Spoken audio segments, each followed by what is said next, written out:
कहा कि मेरे अजीज दोस्तों, इस औलिया की सरजमीन के गय्यूर नौजवानों, मैं तुम्हारे दिलों को जोड़ रहा हूं। मैं तुमको एक तल्ख पैगाम देना चाहता हूं, ताकि जब तुम यहां से उठकर जाओ तो तुम्हारे दिलो दिमाग में एक तूफान मचलता रहे। और वो यह है पैगाम कि इन 8113 बच्चों में से 25% बच्चे ऐसे हैं जो गरीबी की वजह से उनके पास कोई वकील नहीं है। गरीबी की वजह से कोई उनके पास वकील नहीं है, सड़ रहे हैं जेलों में। आज एक संजय दत्त के लिए पूरी फिल्म इंडस्ट्री बाजा बजा रही।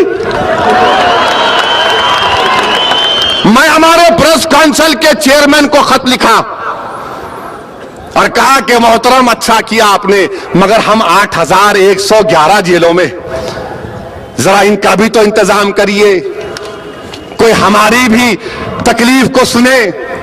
अरे नहीं महसूस कर सकते तो कम से कम वो जो आंखें अल्लाह ने दी, तुम तो देखो हमारी आंखों में कि आंसू बह रहे हैं। कभी कोई जाकर पूछता भी होगा उन बच्चों के घर में जिनके मां बाप क्या जिंदगी गुजार रहे होंगे? क्या कोई पूछता भी होगा कि उस घर में उस शख्स की बीवी जो बेवा बन चुकी होगी, कि कोई उसका क्या पुरसान हाल है? मगर नहीं, अब रमजान आएगा तो 2 इफ्तार की दावत करेंगे, फाइनेंस मिनिस्टर लाएंगे, बिठाएंगे और हमको खुश करेंगे, देखो हम इफ्तार की दावत करें। नहीं मेरे अजीज दोस्तों, तुमको जागना है। तुम रसूल अल्लाह सल्लल्लाहु अलैहि वसल्लम की उम्मत हो, तुम रहमतुल आलमीन की वो जिंदा कौम हो, हम उनकी उम्मत हैं, हम मुर्दार कौम नहीं हैं। और तुम याद रखो, तुम इस मुबारक सरजमीन के फर्जन हो, जहां पर 1400 औलिया आज भी मदफन है, जिनकी रूहें इस सरजमीन के नौजवानों को पुकार पुकार कर कह रही है कि डरो मत, घबराओ मत, उठो, लड़ो अपने हक के लिए।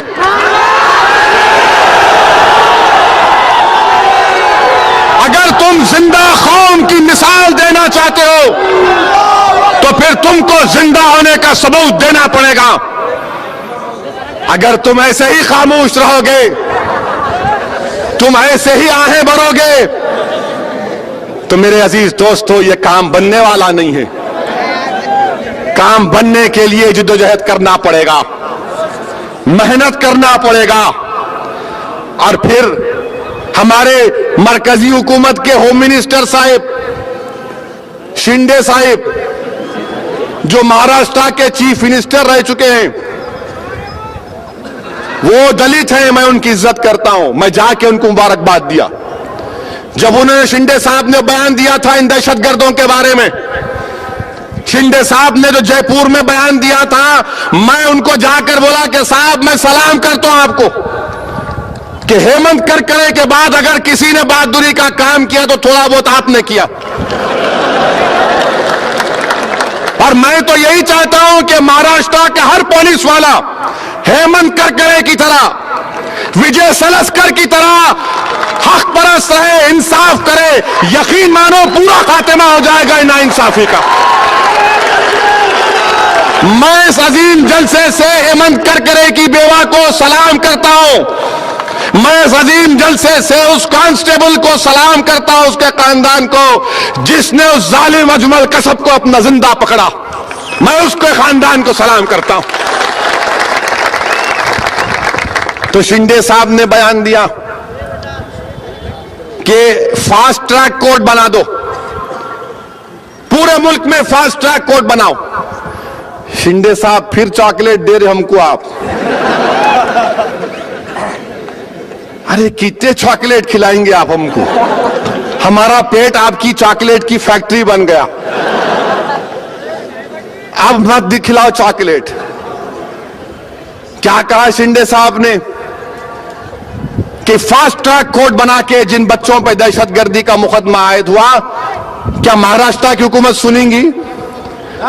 क्या पृथ्वीराज चौहान, आर पटेल सुनेंगे? अरे दोनों बैठ के बात नहीं कर ले तो कोर्ट बनाते। कोर्ट बनाओ बोल दिया। अरे अगर आपको ईमानदारी थी, अगर आप सही काम करना चाहते थे तो आप उन तमाम दहशतगर्दी के केसों को एनआईए के हवाले करते। एनआईए का कोर्ट है, फास्ट ट्रैक चलाइए। यही औरंगाबाद में 2002 में यहां से हथियार पकड़ा गया, वो बच्चे आज भी जेलों में, उनके अम्मा मां बाप के पास